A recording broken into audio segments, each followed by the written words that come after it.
मंच पर विराजमान भारतीय जनता पार्टी के पूर्व अध्यक्ष, हमारे वरिष्ठ नेता आदरणीय श्री नितिन गडकरी जी, जिनके नेतृत्व में हम चुनाव लड़ रहे हैं, वो हमारे भावी मुख्यमंत्री डॉक्टर हर्षवर्धन जी, दिल्ली प्रदेश भारतीय जनता पार्टी अध्यक्ष मेरे मित्र भाई विजय गोयल, पार्टी के उपाध्यक्ष श्रीमान मुख्तार नकवी जी, आदरणीय श्री विजय कुमार मल्होत्रा जी, श्री श्याम जाजू, डॉक्टर अनिल जैन, मेयर बहन सरिता चौधरी जी, मंच पर विराजमान भारतीय जनता पार्टी के सभी वरिष्ठ महानुभाव और विशाल संख्या में पधारे हुए प्यारे भाई और बहनों,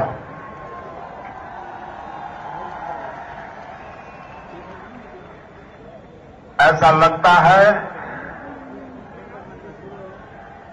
इस बार चुनाव एक जन आंदोलन बन गया है।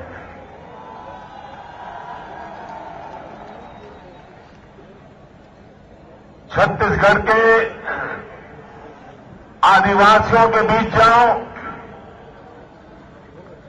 मध्य प्रदेश जाओ या राजस्थान के रेगिस्तान में जाओ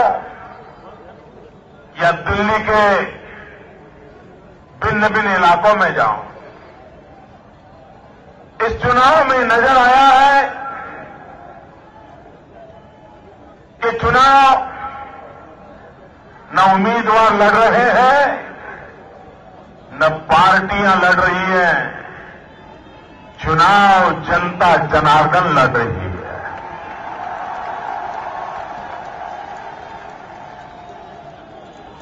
पहले लोग वोट देते थे किसी को जिताने के लिए, पहले वोट देते थे लोग किसी को पराजित करने के लिए, लेकिन इस चुनाव में मैं देख रहा हूं कि लोग वोट देने जा रहे हैं कांग्रेस पार्टी को सजा देने के लिए, सजा देने के लिए।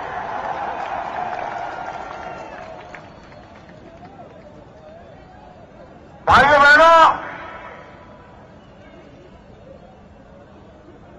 आम आदमी के मन में कांग्रेस पार्टी के कारनामों से न सिर्फ निराशा हुई है, लेकिन उन्होंने जिन हथकंडों को आजमाया है, जिन तौर तरीकों से देश चलाया, राज्य चलाया, उसके कारण भारत का मतदान का, नागरिक का मन आंदोलित हो उठा है। क्या कोई सरकार ऐसी गैर जिम्मेवार हो सकती है? लोकतंत्र में लोगों के द्वारा चुनी हुई सरकार क्या जनता को टेकन फॉर ग्रांटेड मान सकती है? भाइयों बहनों, कांग्रेस पार्टी सत्य को स्वीकार करने के लिए तैयार नहीं है, सुधरने को तैयार नहीं है। भाइयों बहनों, लोकतंत्र की सबसे बड़ी अहमियत ये होती है कि राजनीतिक दलों ने जनता के साथ तालमेल रखना होता है,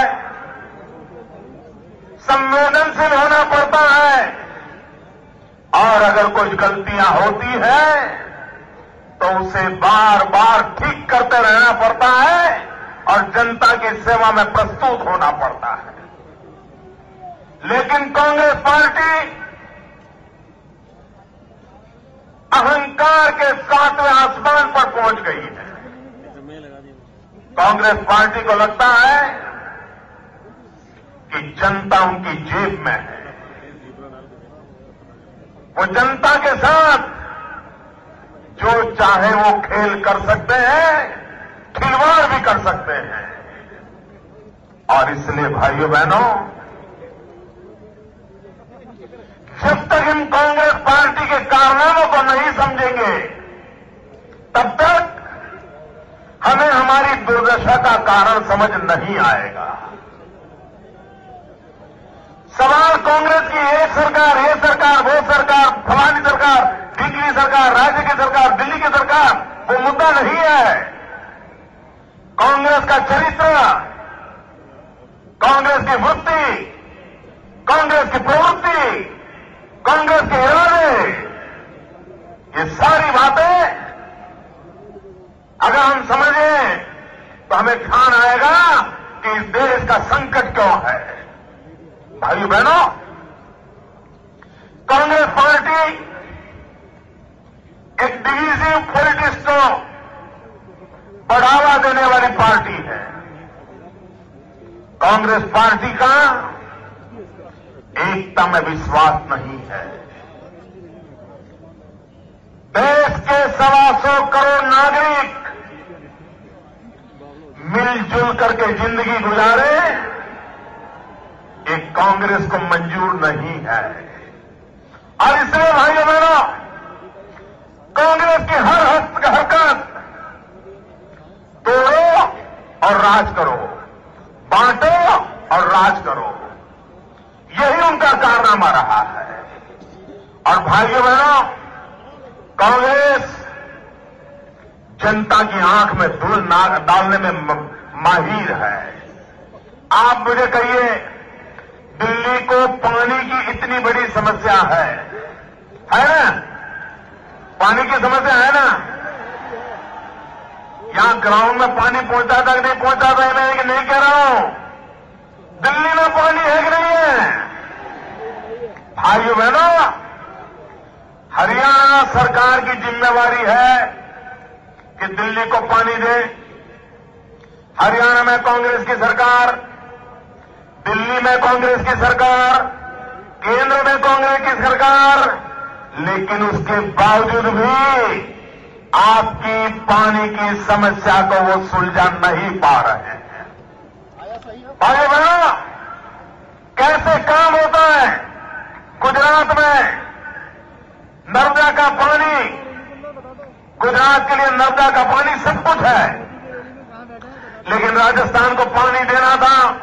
राजस्थान में कांग्रेस सरकार थी, लेकिन नर्मदा का पानी राजस्थान को देने में गुजरात ने कभी रुकावट नहीं डाली, क्योंकि पानी ऐसी चीज है जो हर इंसान को पहुंचनी चाहिए। वहां कांग्रेस की सरकार थी, लेकिन हमने पानी पहुंचाया। यहां दोनों जगह पे कांग्रेस की सरकार है, लेकिन पानी नहीं पहुंचाते। क्यों? सत्ता का नशा है, जनता के दुख की इसमें चिंता नहीं है। भाइयों बहनों, कांग्रेस पार्टी वादा खिलाफी करने में मशहूर है, वो वादा तोड़ना जानती है।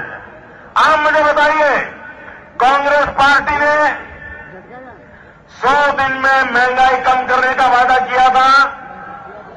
लोकसभा के चुनाव में कांग्रेस पार्टी ने 100 दिन में महंगाई कम करने का वादा किया था। मुझे पूरी ताकत से सब जवाब दीजिए। वादा किया था, महंगाई कम हुई, महंगाई गई, महंगाई बढ़ी। आप मुझे बताइए, कांग्रेस ने वादा तोड़ा?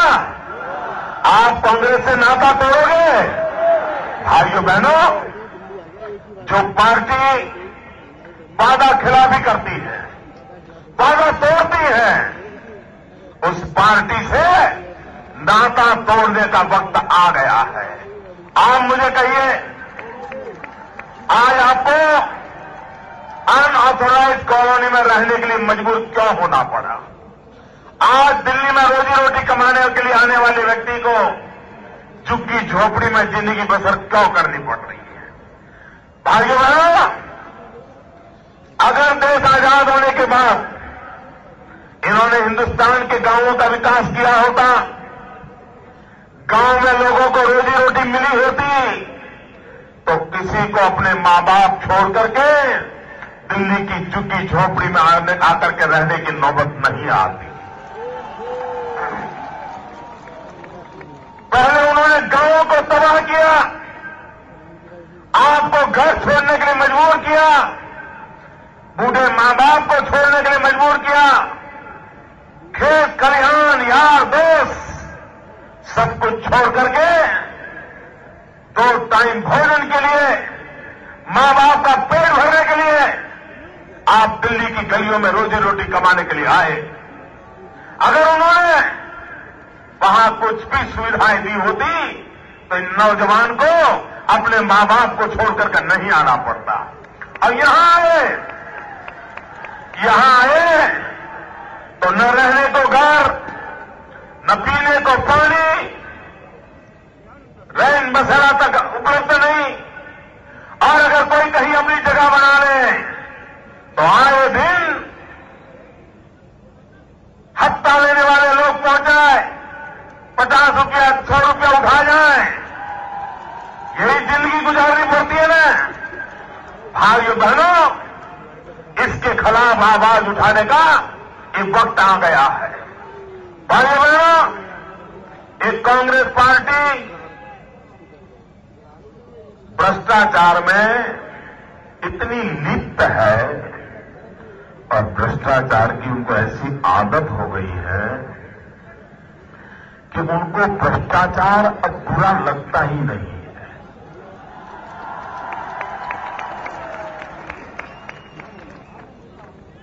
वे एक प्रकार से अपने जीवन का, अपने कार्य का हिस्सा मान लिया है। पूरी एबीसीडी आप ए से जेड तक चले जाए, हर अल्फाबेट के साथ कांग्रेस का भ्रष्टाचार आपको जुड़े मिलेगा। पूरी एबीसीडी देख लीजिए।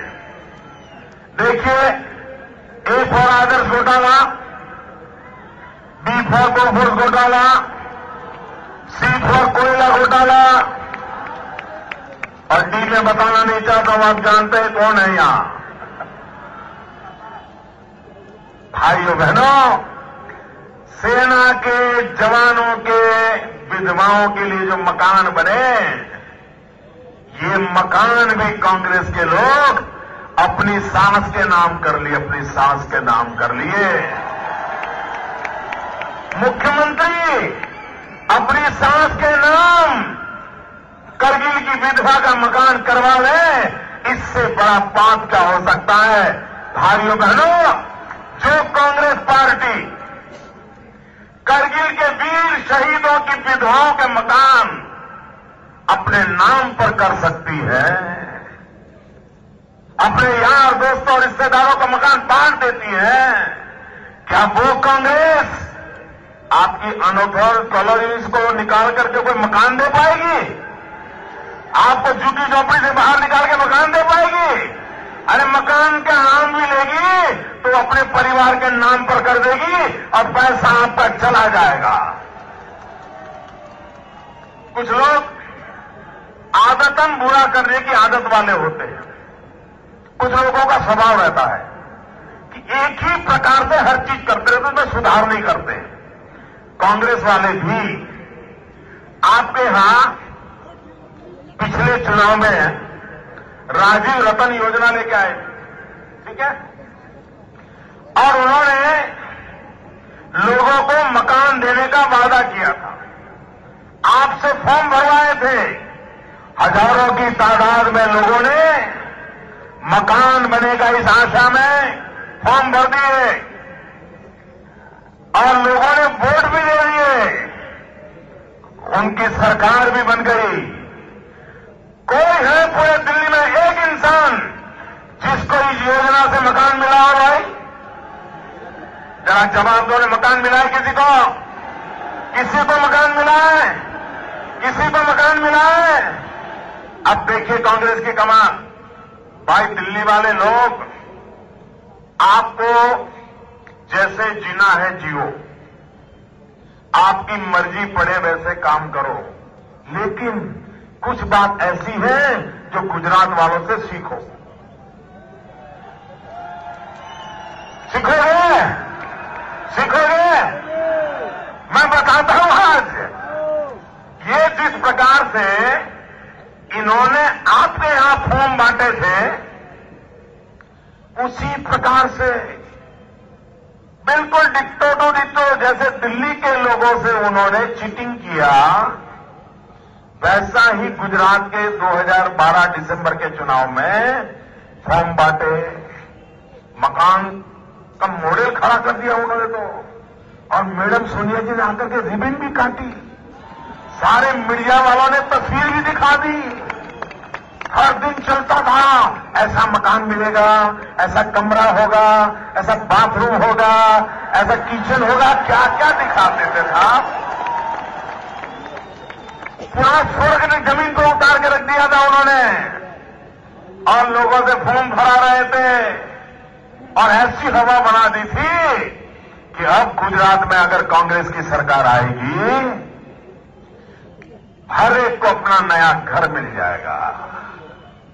लोग बेचारे वो फॉर्म लेने के लिए और फॉर्म देने के लिए कतारों में खड़े रह जाते थे, और मीडिया के लोग लंबी लंबी कतारें दिखाते थे, और ऐसा माहौल बना दिया कि ये घर ऐसा कांग्रेस ने इश्यू लाया है कि हम मोदी जाएगा। भाइयों बहनों, आप दिल्ली के लोग अच्छे हो, भोले भाले हो, आपने फॉर्म लेकर के वोट दे लिया, गुजरात वालों ने फॉर्म लिया, फिर उनसे हिसाब मांगा, बताओ जमीन कहां है, घर कहां बनाओगे, कॉन्ट्रैक्टर कौन है, पैसे कहां हैं? और कांग्रेस वाले फू करने लग गए, कहां भोग रहे? और गुजरात की जनता ने कांग्रेस के झूठे वादों को लात मार के फिर एक बार भारतीय जनता पार्टी की सरकार बना दी। भाइयों बहनों, ये झूठे वादे करना, लोगों को गुमराह करना, यही उनका खेल रहता है। और इसलिए भाइयों बहनों, मैं आज आपसे आग्रह करने आया हूं, सारी दुनिया में भाइयों, कोई देश ऐसा नहीं होता है जो अपनी राजधानी का ध्यान न रखता हो। सारे विश्व के लोग वहां आते हैं, दुनिया के सामने राजधानी के माध्यम से विश्व में पूरे देश की पहचान बनती है। लेकिन ये कांग्रेस पार्टी ऐसी है कि जिनको ये देश दुनिया के सामने उसकी ताकत का परिचय करवाना चाहिए, विश्व हिंदुस्तान का लोहा माने, ये इनका इरादा नहीं है। उनको तो उनकी कुर्सी सलामत रहे, आप खुश रहे या न रहे, उसे कोई लेना देना नहीं, उनको अपनी कुर्सी से ही लेना देना। इसलिए भाइयों बहनों, जो पार्टी देश के नौजवानों के भविष्य के साथ खिलवाड़ करती है, दुनिया में कोई देश ऐसा नहीं होगा जो खेल के मैदान में कभी भी पाप करे। सारे विश्व में सदियों से एक शब्द बड़ा प्रचलित है, और सब दुनिया की हर भाषा ने उसको माना हुआ है, और वो शब्द है स्पोर्ट्समैन स्पिरिट। स्पोर्ट्समैन स्पिरिट, ये शब्द दुनिया में सबसे ज्यादा इज्जत वाला शब्द है। किसी भी क्षेत्र में कोई भी अच्छा करे तो उसको स्पोर्ट्समैन स्पिरिट के रूप में नवाजा जाता है। कोई एक शब्द इतनी ताकत रखता हो वैसा शायद दुनिया में कहीं नहीं होगा। उसी स्पोर्ट्स की तपस्या के कारण स्पोर्ट्समैन स्पिरिट शब्द आया है। ये हिंदुस्तान पहला देश है दुनिया में जिसने उस स्पोर्ट्स को ही कलंकित कर दिया। दोस्तों, इन्होंने छोटा मोटा नुकसान नहीं किया है, सदियों की एक महान विरासत को चोट पहुंचाई है। लेकिन ये मानने को तैयार नहीं है। ये 5-50-100 करोड़ के ऊपर में मेरा मुद्दा नहीं है मित्रों, भारत के स्वाभिमान को चोट पहुंचाई है। आप देखिए कोरिया के नसीब में आज से 20 साल पहले ओलंपिक खेल का यजमान बनने का अवसर मिला, होस्ट बनने का अवसर मिला। कोरिया छोटा देश, मेरे गुजरात से भी छोटा देश है कोरिया। कोरिया के लोगों ने ओलंपिक गेम का अवसर मिला और जो कमाल किया, किसी जमाने का डेवलपिंग कंट्री कोरिया दुनिया के सामने ओलंपिक व्यवस्था के आधार पर जिस लेवल से उसने होस्ट किया उसके आधार पर दुनिया के समृद्ध देशों को कोरिया का लोहा मानने के लिए मजबूर कर दिया था। एक खेल के सहारे दुनिया में कोरिया छा गया था।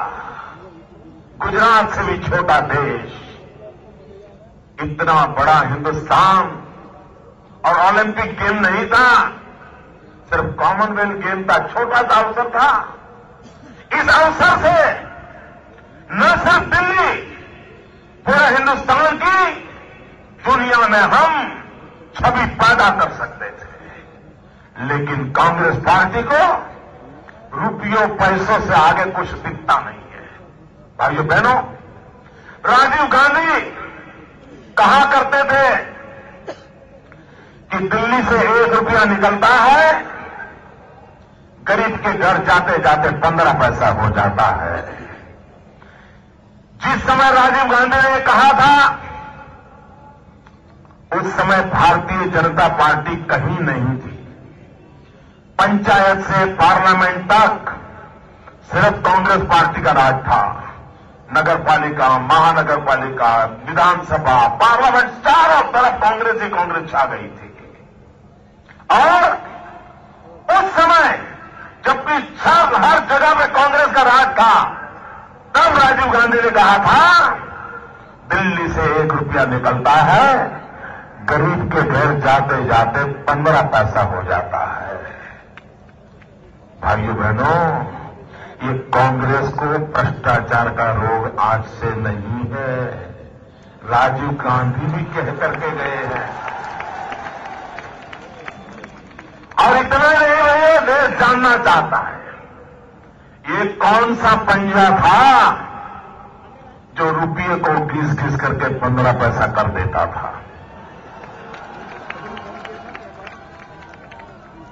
और इसलिए भाइयों बहनों, ये कांग्रेस, इसके काम को जरा जानिए, ये कांग्रेस के काम को जानिए। ये कांग्रेस पार्टी चुनाव के समय आती है, हाथ जोड़ती है, आंख मिल जाए तो फिर हाथ मिलाती है, फिर हाथ दिखाती है, थोड़ा अच्छा माहौल बन जाए तो हाथ आजमाती है, और बराबर सेटल हो गया तो हाथ की सफाई शुरू।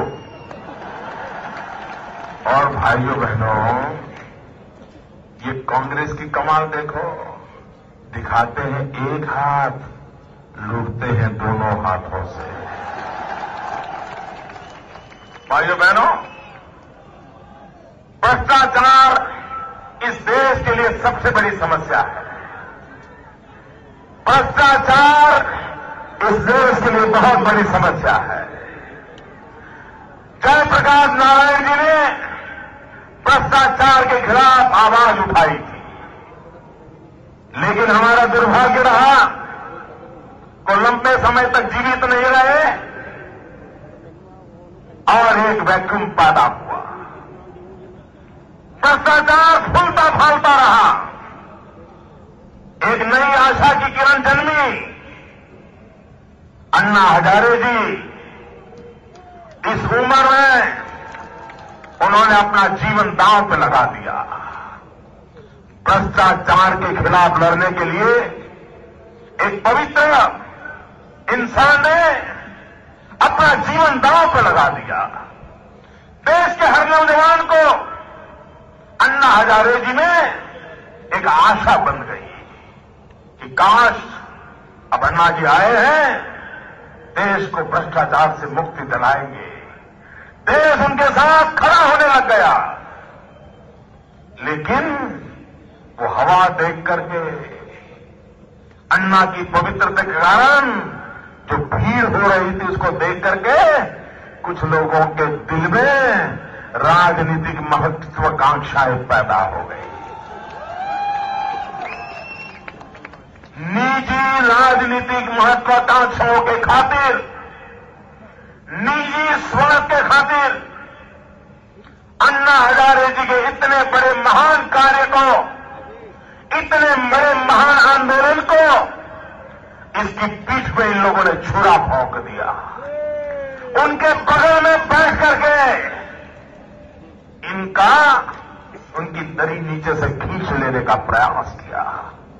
एक आंदोलन खड़ा हो रहा था, उसका बाल मृत्यु हो गया। कांग्रेस का भ्रष्टाचार करने का हौसला बुलंद हो गया। उसको लगा कि कोई भ्रष्टाचार के खिलाफ आवाज नहीं उठा सकता है। भाइयों बहनों, जिन्होंने व्यक्तिगत राजनीतिक आकांक्षाओं के कारण हिंदुस्तान की इतनी बड़ी चेतना को नष्ट किया है, इतने बड़े जन आंदोलन को धोखा दिया है, जो अन्ना के नहीं हुए वो आपके नहीं हो सकते हैं। और भाइयों बहनों, कांग्रेस पार्टी तो हाथ से लूटती थी, ये तो झाड़ू मारते साफ कर देती थी। और इसलिए भाइयों बहनों, ऐसे लोगों से बच के रहना जिनका कोई अता पता नहीं मिलेगा। ऐसी भीड़ पता नहीं कब कहां ले जाए हमें। इसलिए भाइयों बहनों, ये कांग्रेस के पैसों से चल रहा खेल है। वो पिछली चुनाव में वो मकान के फॉर्म में आप लोग फिसल गए, फिर एक बार इसमें मत फिसल जाना। जैसे उन्होंने मकान देने का वादा करके धोखा किया, वैसा ही ये दूसरी दुकान खोल करके धोखा किया है। ये कांग्रेस का ही खेल है, इसको समझने में गलती मत करना भाइयों। भाइयों बहनों, यहां पर एक स्मारक बना हुआ है। स्मारक, जरा आपको हैरानी होगी शब्द सुनकर के, स्मारक कांग्रेस के भ्रष्टाचार का स्मारक है, कांग्रेस के कुशासन का स्मारक है। वो क्या? यहां जो बीआरटी विफल हुई ना, इसका नमूना। भाइयों बहनों, दिल्ली में बीआरटी विफल गई, गुजरात में बीआरटी सफल हुई, यूनाइटेड नेशन तक के अवार्ड लेके आई। क्यों? यहां भ्रष्टाचार होता है, कुशासन है, सोच नहीं है, उसका परिणाम हुआ है कि बीआरटी विफल गई है। भाइयों बहनों, ये कांग्रेस पार्टी मां बहनों की रक्षा करने में तो सफल नहीं हो रही है। लेकिन देश का दुर्भाग्य देखिए, सेना के जवानों का भी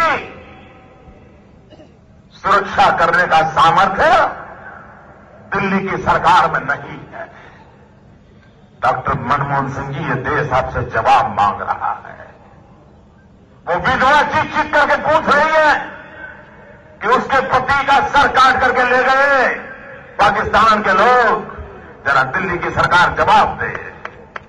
भाइयों बहनों, सेना के जवानों के सर काट लिए जाए, सेना के जवानों को गोलियों से भून दिया जाए, और दिल्ली की सरकार पाकिस्तान के प्रधानमंत्री को जयपुर बुला करके चिकन बिरयानी का भोजन करा दे,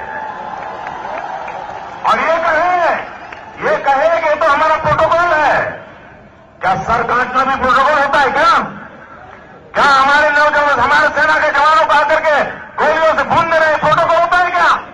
भाइयों बहनों, जिस प्रकार से कारनामे चले हैं, और तब मैं जाकर के कहने आया हूं भाइयों, और आज मैं इस चुनाव दौर की मेरी आखिरी सभा है। कल चुनाव प्रचार समाप्त होने वाला है।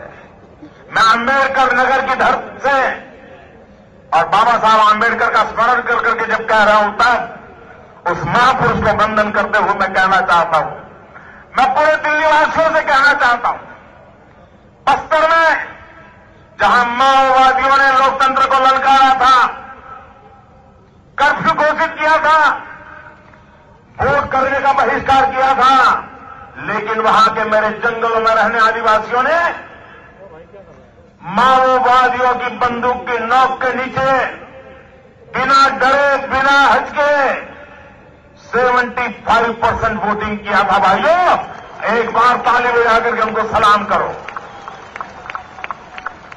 माओवादियों की गोलियों के बीच अगर मेरा एक आदिवासी भाई 75% वोटिंग करता है, लोकतंत्र की रक्षा के लिए अपनी जान की बाजी लगा देता है, तो क्या मेरा दिल्ली वासी वोट नहीं करेगा क्या?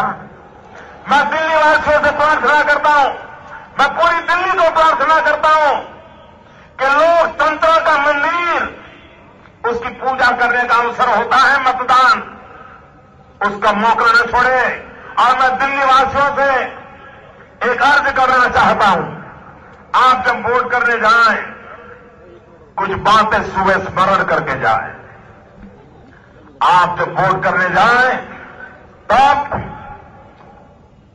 जो दिल्ली हिंदुस्तान का दिल है, आज उसको रेप कैपिटल के रूप में जिस प्रकार से बदनामी हुई है, वो कभी भूलना मत। वोट देने के लिए जाए तो उसको याद करके जाना।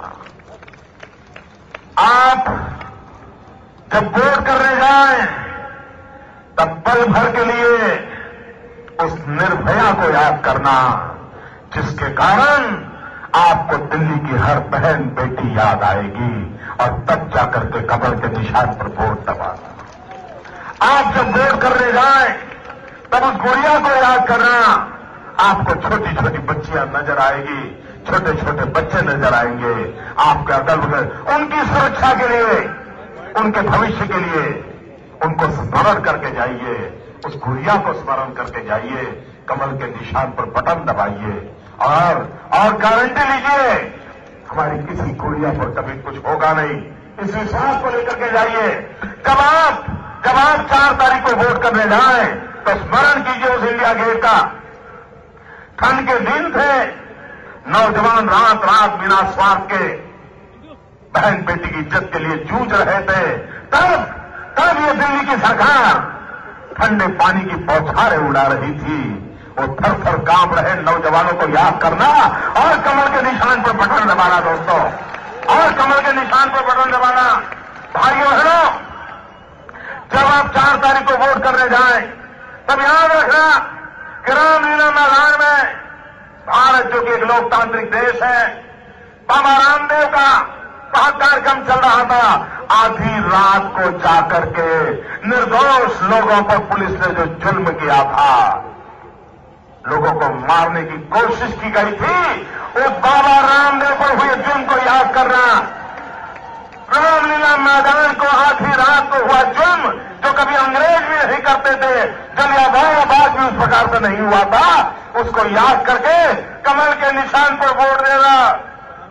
भाइयों बहनों, आप जब वोट करने जाएं, तब गुड़गांव से लेकर के जोधपुर तक सारी जमीन हड़प करने वाले लोग कौन है, उनका जरा चेहरा याद करना, उनके जरा ससुराल वालों को याद करना, और फिर कमल के निशान पर पवित्रता की खातिर वोट देने का काम करना। ये मैं आपसे प्रार्थना करने आया हूं। भाइयों बहनों, जब आप वोट करने जाए, तब मामा भांजा को मत भूलना। वो मामा भांजा को नहीं भूलना जो मामा भांजा ने मिलकर के रेल को लूटा और सीबीआई ने उन पर हाथ लगाने से मना कर दिया। भाइयों बहनों, कितनी कितनी कथाएं सुनाऊं मैं आपको, कितनी कितनी घटनाएं सुनाऊं। मैं आपसे अनुरोध करने आया हूं कि आप कमल के निशान पर बटन दबाइए, और कांग्रेस के लोग कान खोल करके सुन लीजिए। आप मुलायम सिंह को दबा सकते हो, आप मायावती को दबा सकते हो। ये नरेंद्र मोदी है।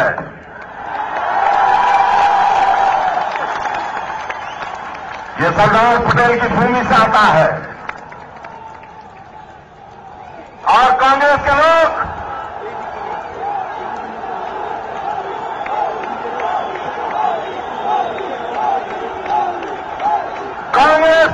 कान खोल के सुन लो, ये दिल्ली की सल्तनत भी सुन ले। आप जितना कीचड़ उछालोगे कमल उतना ही ज्यादा खिलेगा। जितना कदम उछालोगे, जितना कीचड़ उछालोगे कमल उतना ही ज्यादा खिलने वाला है। ये मान करके चलो भाइयों बहनों। मैं एक नारा बुलवाता हूं, बोलोगे? सबके सब बोलोगे? मैं कहूंगा पहले मतदान, आप कहेंगे फिर जलपान। पहले मतदान, पहले मतदान, पहले मतदान, पहले मतदान। बहुत बहुत धन्यवाद। भारत माता की जय।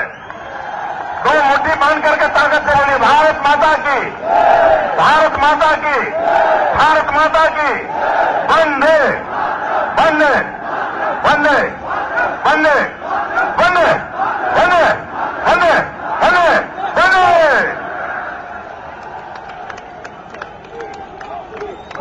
बहुत बहुत धन्यवाद। मैं अपने सम्मानित नेतृत्व को ध्यान कराना चाहता हूं। इस विशाल रैली में सबसे ज्यादा योगदान देने वाले मेरे साथी आजाद सिंह थे, जिन्होंने ये सब व्यवस्थाएं बनाने में मेरा सबसे ज्यादा योगदान दिया है। मैं आजाद भाई को सबसे ज्यादा धन्यवाद देना चाहता हूं और आजाद जी को बुलाता हूं कि वो सबका धन्यवाद ज्ञापन करें। मैं दिल्ली में आने पर और इस विशाल ग्राउंड में हमारे राष्ट्रीय नेता आदरणीय नरेंद्र मोदी जी, आदरणीय नितिन गडकरी जी, हमारा सारा राष्ट्रीय नेतृत्व और आई हुई सभी जनता का मैं तहे दिल से धन्यवाद करता हूं कि आपने इतनी भारी संख्या में आकर और हमारे दिल्ली के नेतृत्व को दिखाया कि दिल्ली में भाजपा की सरकार बनने जा रही है। धन्यवाद।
बंद करो।